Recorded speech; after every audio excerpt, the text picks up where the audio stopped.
good morning, everybody. Happy Friday Eve to you. I'm Rob Evans. Welcome to Daybreak. Plus, we're breaking down all the news you may have missed overnight, and then we're digging deep into the matters that matter to you. And we begin with, well, in about 90 minutes from right now, the Texas Education Agency will release accountability ratings for schools around the state. Now, we have waited literally years for this most recent data. The state delayed the ratings for the 2022-2023 school year, but now a court ruled for them to be released. Now, the TEA accountability scores evaluate schools and districts based on students' standardized testing scores and college readiness. They get an A through an F rating. And if a school fails, the state can intervene. For example, Dobie Middle School in Austin ISD is at risk for a state takeover. The TEA has given Dobie an F rating for 4 years in a row. If they get a fifth failing grade, the TEA could take over management of the district, and we wait for the official scores. Right now, the district forced to consider 3 different options for the campus. Dobie can temporarily close and start over. It can relocate students to another school for next year, or partner with a TEA-approved charter school operator.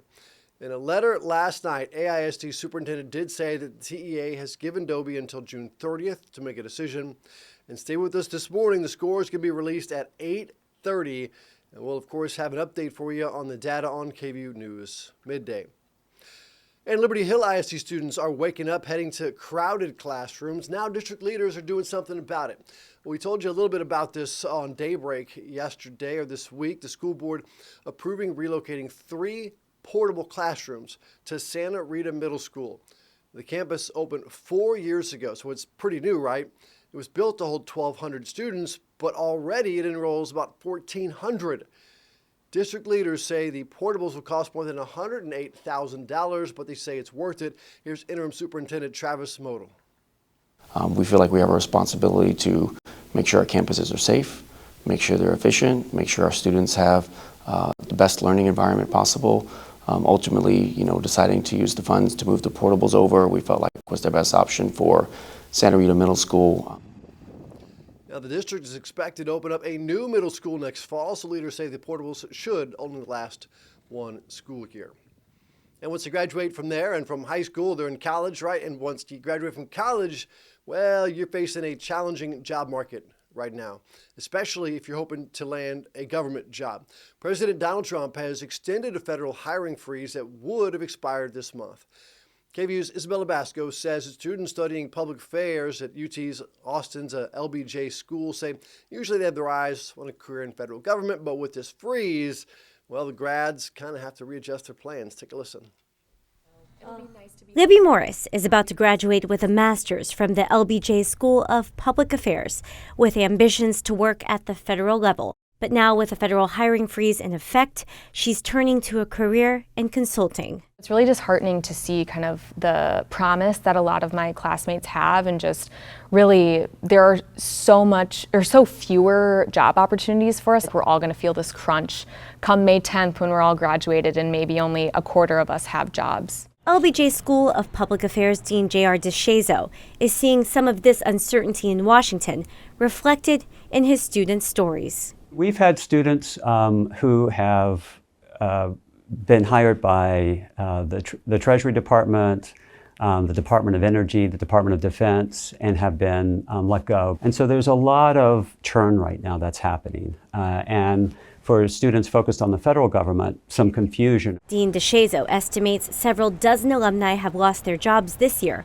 forcing them to pivot. He says as the federal government pulls back spending, there's a shift in focus to different careers. And so there are a lot of jobs at the local level and in local government. For soon-to-be newly minted grads, Dean DeShazo offers some words of wisdom. Be patient and be determined, and because the need for their service is not going to go away. Words that students like Morris will take to heart. We're going to be doing the work that helps, make change, and we can still do that despite all of these changes. That was Isabella Basco. The LBJ school is also offering a career pivot program, which shows students different job opportunities at the city, county, and state levels, as well as nonprofits. Well, new developments in the Houston area is offering homebuyers a unique solution to the city's power grid problem. It's the first ever Tesla-powered neighborhood. The development features townhomes equipped with Tesla solar shingles, battery systems, so the homes actually maintain power during severe weather. These homes are going for about $500,000 each. And this weekend, Texans can save money on certain emergency items. Supplies like portable generators, fuel generators, containers, fire extinguishers, batteries, flashlights can all be bought tax-free. The sales tax holiday runs Saturday through Monday. And tomorrow is the start of the Georgetown Red Poppy Festival, a weekend full of music for art, shows, and, of course, the blooming red poppies, right? Brian and Yvonne will be in Georgetown tomorrow for Daybreak with a preview and exciting interviews. And after the show, you can get a chance to meet and greet the entire Daybreak team. You don't want to miss that. Speaking of the Daybreak team, 7:06. Let's get a look at weather and traffic with Casey and Hannah. Casey, you going to be out there? Is this your first public appearance? Oh, yeah. I got to see those poppies tomorrow. I've heard they are spectacular, so I'm very excited for that. You know what? Tomorrow, though, speaking of it, is going to be a little bit warmer. We're talking about 90-degree days, making a full-blown comeback here as we head into especially the weekend. And it's been pretty warm so far for this year when it comes to those 90-degree days. On average, in Austin, our first time that we see 90 for a high is around April 13th. Now, we are now at around that date, April 24th today, 12 days.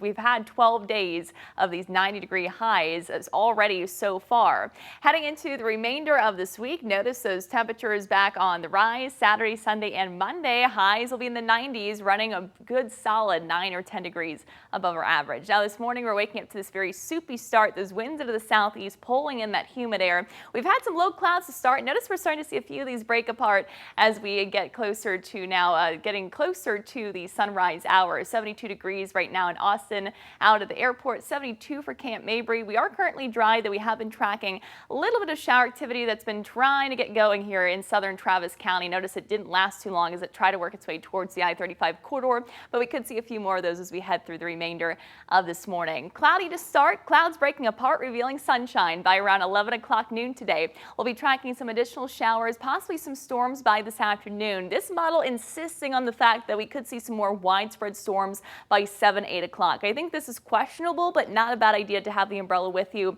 as we head into later today, as we still have this pretty active weather pattern around, but changes begin tomorrow. Your Friday, it's going to be a transition day from what's been kind of this wet weather pattern into a drier and warmer weather pattern. Could see some isolated showers still for your Friday. Many of us dry for tomorrow, and you'll see in your 70 forecast, we continue with the drier conditions just in time for the weekend. High temperatures today, back into the middle 80s we go. Some of the warmest spots will be found for those eastern zones, areas like the LaGrange at 86 degrees, 84 for Giddings, 86 for Bastrop, 85 degrees for your high temperature in Cameron. Our allergy count today, low for ash and grass, mulberry at medium, oak at low, mold still remaining medium, though I will say this is an improvement from what we had yesterday, and we do have alternaria in your mold count for today as well. Allergy forecast as we head into tomorrow, still expecting grass and trees to remain high. Mold likely going to be medium to high as we still have all this moisture in place from some of the recent rain and, of course, the higher humidity that we continue to feel. As we head into the next 7 days, those rain chances dwindling through Friday, Saturday, and Sunday. Weekend plans, I would say it would be a great weekend to be out by the pool, enjoying the sunshine because it is going to be warm, probably in the pool rather than out the pool with those highs at 92 degrees by Sunday afternoon. We'll continue with the 90s for your Monday and Tuesday, but I do think by next week, especially by around midweek, Wednesday or Thursday, a more active weather pattern does look to return with those rain chances making a comeback. Thanks so much, Casey. I'm just so happy you're here. Everyone's got to give her a big Texas welcome because we sure are happy to have her a part of our Daybreak team. She's a New Orleans native. She's coming in from Miami at her last station, so love to see it. Right now, we are taking a look right now coming in from Buda. We've got that slow crawl in the northbound lanes, looking good in the southbound lanes, and I know we have some rains moving across the area as well. Really quick, though, I wanted to give you an update on that very serious crash that happened yesterday in Georgetown that some of you may have been stuck in. broken. I mean, I-35 southbound was closed for over 6 hours. And a reminder, it was an 18-wheeler plus 6 cars involved, those slick conditions out there. And the update here is that 3 people are in the hospital, 2 are in serious condition. But I'm very happy to hear that this was not a fatal incident. But just a reminder, just slow it down, and we got to ease into our commute here. Right now, taking a look at current conditions on I-35, we've got some stop and go once again approaching that Slaughter area. There's that right lane that's blocked that's really slowing things down. And then we've had some broken down cars out there so far today, which never helps with that stretch through Bluff Springs. Also coming and going from North Austin, we now have 2 separate crashes on both sides of the highway. Neither is a full closure at all, so they both are passable, but just a little bit of congestion, this little sandwich here approaching the Parmer area, which, I mean, when is it ever looking good there, right? It's just always something. Taking a look across the rest of the area, though, some of our other crashes are clearing up pretty quickly, so that's good to see. But, you know, as you saw there, a couple miles of that stop and go, and then a separate crash in South Austin. This is on William Cannon Drive at Bluff Drive, and this is not impacting travel on those I-35 main lanes. And I got to sneak in a little Bluebee picture for you because we're not done with April just yet. And I'm like holding on to it, my precious little bluebonnet season. And look at this dog. He's got like a built-in smile. I just love it. And these bluebonnets are hanging on for dear life because it's the end of the season. But this was sent in from Ken and Grissom. And this is sweet little Milo. Rob, back to you. This is a sweet little smile right there. All right, Han, thank you very much. It is now 7:12, and it's a legal order for abusers to stay away. It's meant to help protect victims of stalking, domestic violence, sexual assault, and other crimes. We're talking about protective orders. But getting one from a court can be a complex process. Some say it's too complex. KVUE's Jessica Cha breaks down what it takes and the challenges people may face. We started looking at this last September when we told you about a pregnant woman forced into labor after being assaulted by a man she says had been harassing her for months. And we want to warn you, the video of that assault may be hard to watch. Now the victim, Danielle McNelton, can only wonder if an easier path to a protective order would have prevented her assault. Survivor, right, clever. At 6 months old, Kendrick is Danielle McNelton's miracle. Yeah. Because he's been through more than most, even before he was born. Yeah, I thought I lost my baby. I just knew it was over because he was hitting me in my stomach. He was kicking me everywhere. As we showed you in September, Danielle was assaulted while 8 months pregnant with Kendrick. The suspect, her 53-year-old neighbor, AC Bouye. As soon as I looked up over the hood part of my car, he was running full speed, screaming. McNelton says she was beaten so badly, she went into labor a month early, giving birth to her son the next day. Bouye was arrested and charged with assault of a pregnant person. That was the first time Bouye allegedly assaulted Danielle, but she says her issues with him started months before. Last June, she says Bouye threatened her after she refused to give him a ride in her car. You a lazy fat bee and this and that. He was like, I could just kill you. He said, I ought to go in my room and go get a gun and shoot you. She says she feared for her life. I just knew he was going to do something crazy. I just didn't know when. And felt she needed a protective order. I asked the detective, could I apply for a protective order? And he told me I had to go to the courthouse and fill out a paper. Danielle says when she asked about the protective order process at the Travis County Courthouse, an employee told her it probably wouldn't be granted. Well, when I was there and she discouraged me, I just left. Like, well, they ain't gonna do nothing about it. Over the next few months, the incidents continued. She says Bouye would yell and pace at her door at odd hours and trespass on her balcony. Records show that the Austin police responded to at least 9 calls from her address between June and September. But it was only after she had been assaulted that Danielle was able to get a protective order. I just felt like helpless and hopeless. I couldn't help myself. Records from the Travis County Attorney's Office show 571 protective order applications were filed last year in both district and county courts. And of those, 422 were granted. That's about 74%. County Attorney Delia Garza says her office does its best to help. Statistically, protective orders help. In Travis County, there are several kinds of protective orders people can apply for: family violence, harassing and stalking, or sexual assault and human trafficking. To qualify for any of these, you need evidence of one thing. The applicant has to show that an act of violence has occurred. Garza says it helps to have documentation like police reports. But stalking and harassing protective orders have a high bar. What we look for is kind of a log of the repeated acts of different kinds of stalking and harassment types of acts. Without any type of physical contact, Garza says it can be harder to document. And it's a process that takes time, sometimes weeks. They would fill out an application, they would talk to one of our counselors, they would fill out an affidavit, which is basically a narrative of the incident that occurred. From there, a judge decides whether to grant the order. And Garza says while people like Danielle think the process should be easier to get one. So you're ordering someone, you can't go here, you can't go there, you can't talk to that person, you can't possess a firearm. And so the threshold has to be pretty significant. But Allison Kolb with the Safe Alliance says that threshold may be too high. It absolutely should be easier to get because this is a safety issue and lives are at stake. Kolb says stalking may not always seem threatening at first, but it can get dangerous. Statistically, we know that stalkers are more likely to escalate to severe violence and to sexual violence. And that behavior can be hard to track, which could be a reason why a protective order request gets denied. Kolb says that can be discouraging. So if they have a negative experience reporting, even if it's to someone who means well but just doesn't understand, they are less likely to engage with law enforcement, with the legal system again. And Kolb says changing the process could take legislative action, but it also could save lives. it'll create peace and safety, and it will save lives. It will prevent fatalities. Because not everyone may be so lucky to survive as Danielle. I feel like if someone is stalking or harassing you, you should be able to get an immediate protective order because this could happen. Like, you could be attacked, you could be stabbed, you could be shot, you could be killed. Anything could happen to you.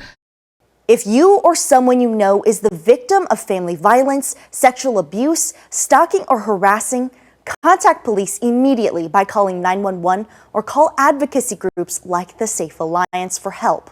Their hotline number is on your screen at 512-267-7233. Now, we have more details on the protective orders and how to make it as simple as possible with this story on KVUE.com. In the studio, Jessica Cha, KVUE News. Jessica, thank you very much. Hard to believe it's so difficult sometimes to get that order.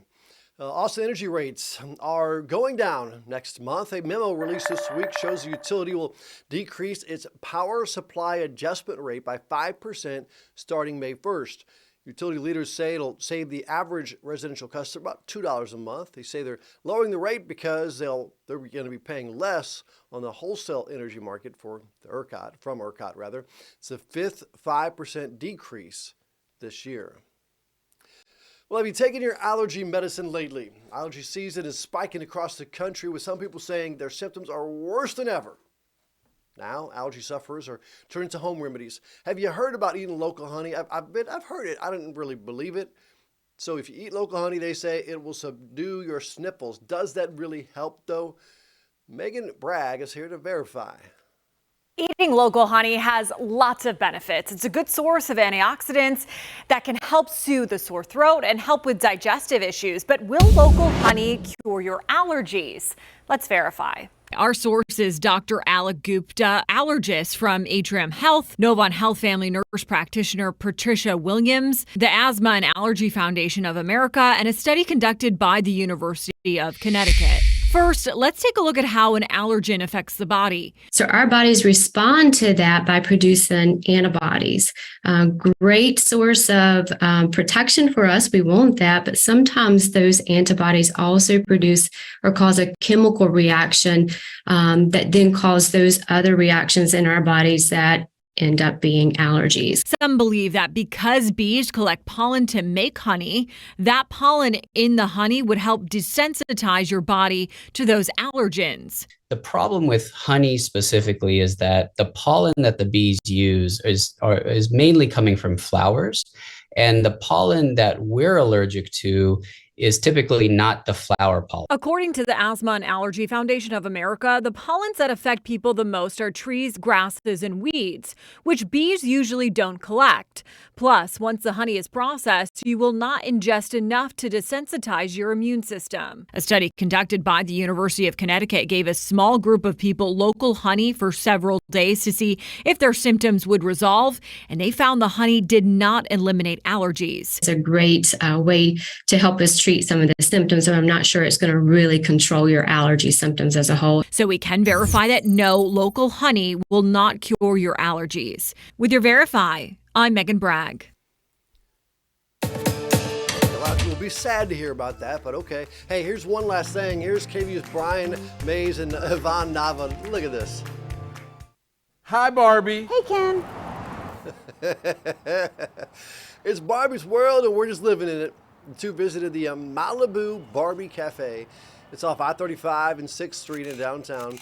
It's easy to spot from the pink decor to the groovy roller rink. You can skate, you can snap endless photos and selfies. The food comes from a local food truck, Holy Cow, from their beach burger to cupcake boat and pink pancakes. It was enough to keep you full. The cafe is a nostalgic and a family-friendly spot. Here's a Sammy Lamb who's part of bringing the spot to town. It's just a very fun, inclusive brand that just provides so much positivity and excitement. Love it. The pop-up cafe is only in town, though, until mid-June. You got about a month and a half to go, so get on out there. Go to KVUE.com to get tickets. And skating is only $1. Part of the money goes to the American Red Cross. It is enough. That's it for Daybreak Plus. Let us know what you'd like to talk about. Message us at 512-459-9442. You have to text it. Calling doesn't work. 512-459-9442. You can also message me on the socials at Rob Evans TV on Instagram, Facebook, or X. And stick around because Daybreak continues right here on KVUE Plus. Goodbye, everybody.